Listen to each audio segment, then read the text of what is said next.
हजारीबाग की बेटी सानिया अख्तर बनेगी जज। एवीएन ब्यूरो दीपक कुमार से की खास बातचीत।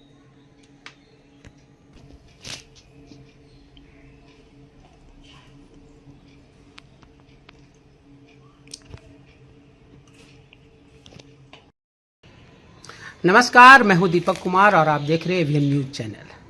आज हम जिस ये घर पे आप हमको देख रहे हैं, आप पीछे बिल्डिंग देख रहे हैं और हमारे साथ इतने सारे लोग हैं, इनको आप एक बार दिखला दीजिए। हम कैमरामैन से बोलेंगे कि एक बार इनका भी चेहरा दिख जाना चाहिए। ये ऐसे परिवार से हैं जिन्होंने शिक्षा के माध्यम से आज फर्स्ट से अर्थ तक की जो कहानी है, हम आपको वहीं ले चलते हैं। हजारीबाग की बेटी जो शहर का भी नाम रोशन की, माँ बाप का नाम रोशन, या पूरे ख़ानदान का नाम रोशन करने वाली, यहाँ पे हम उनसे बात करेंगे 1 to 1।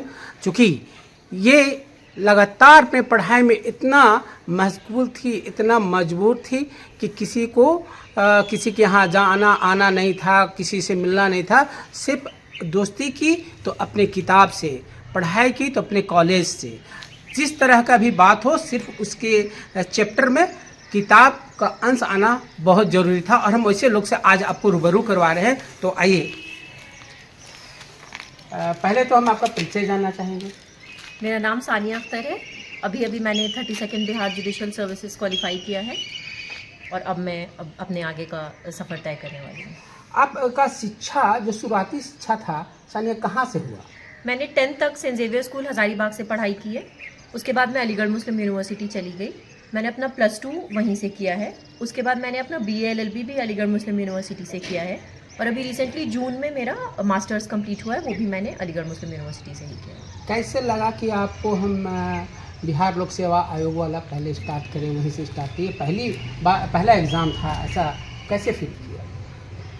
एग्ज़ाम के टाइम तो बहुत ही नर्वस फील कर रही थी। जाहिर है, मुझे याद है कि अपने मेंस एग्ज़ाम के टाइम मैं 3 रातों तक सोई नहीं थी, 1 घंटे से ज़्यादा किसी भी रात में सोई नहीं थी। लेकिन अब जब रिज़ल्ट आ गया है तो लग रहा है कि अब वो रातों का जागना सफल हुआ और अब बहुत बहुत खुशी हो रही है, बहुत रिलीव फील हो रहा है कि अब ये मेहनत ख़त्म हुई। इनके फादर हैं हमारे साथ, हम उनसे बात करना चाहेंगे। सर, आप ये बताएं कि आपने कभी ऐसा सोचा भी था कि हमारे घर से, हमारे ख़ानदान से, हमारे परिवार से एक ऐसा पोस्ट पे होगा जो पूरे शहर का नाम रोशन करे? अल्लाह का शुक्र है, ऐसा तो नहीं सोचा था, लेकिन ये ज़रूर सोचा था कि बेटी जितना मेहनत कर रही वो अपने मकसद में कामयाब होगी और वो कुछ ना कुछ करेगी। और सारे लोगों का मैं तहे दिल से शुक्रिया अदा करता हूँ। इसके सारे शिक्षक का जो प्रेप से लेके LLM तक जो इसको शिक्षा दिए हैं, उनका मैं धन्यवाद करता हूँ। और अपने सारे दोस्तों का और अपने सारे मिलने जुलने वाले का और अपने परिवार का मैं शुक्रिया अदा करना चाहता हूँ, जिन्होंने हमें भरपूर सपोर्ट किया। हर एक कदम पर मेरे साथ कदम से कदम मिलाकर चले। कहते हैं कि पूत के पाँव पालने में पता चल जाता है कि उनका होना क्या है। तो उनके जो जननी हैं, मदर हैं, माँ है, हम उनसे भी बात करेंगे। कैसा फील कर रहे हैं? सबसे पहले आपको बहुत बहुत बधाई कि आपके जीवन में एक ऐसे चिराग को आपने जन्म दिया जो आज आपका नाम हजारीबाग ही नहीं, अब झारखंड और झारखंड के अलावा बिहार में भी नाम रोशन करेगी। तो क्या कहेंगे, आपकी कैसी शिक्षा आपने दी, कैसे परवरिश की, आपको कैसा लग रहा है अभी जब ये मुकाम पे पहुंच गई? मुझे तो बहुत ज़्यादा खुशी हो रही है। मेरे पैर ज़मीन पर नहीं ठहरे, मैं बहुत ज़्यादा खुश हूँ। इसमें मेरा अल्लाह साथ दिया और मेरी बेटी का मेहनत है और मेरे दुआओं का असर है जो मेरी बेटी यहाँ तक पहुँची है। मेरी बेटी बहुत ज़्यादा मेहनत की है, उसी का फल उसको मिला है। कहते हैं कि दुआओं का असर कहीं ना कहीं लग जाता है। दुआ और बद्दुआ हवा में रहता है। आदमी कभी दुआ और बद्दुआ को देखा नहीं है, लेकिन यही इनकी माँ का कहना है कि दुआ, ऊपर वाले की दुआ, माँ का आशीर्वाद, अपने परिवार का आशीर्वाद इनको लग गया है। उनकी छोटी बहन है, उनसे भी बात कर लेते हैं हम। कैसा लग रहा है घर के परिवार? आपकी बड़ी बहन एक बहुत ऊंचे पोस्ट पे पहुंच गई। बहुत मुझे बहुत खुशी हो रही है कि ये हमारे ख़ानदान की बहन सबका नाम रोशन की है। ये हमारे ही घर में नहीं बल्कि पूरे हजारीबाग का नाम रोशन की है। और ये शुरू से ही बहुत डेडिकेटेड और हार्ड वर्किंग थी। तो इसको मतलब इसका फल मिला है, तो ये जानकर मुझे बहुत खुशी हुआ।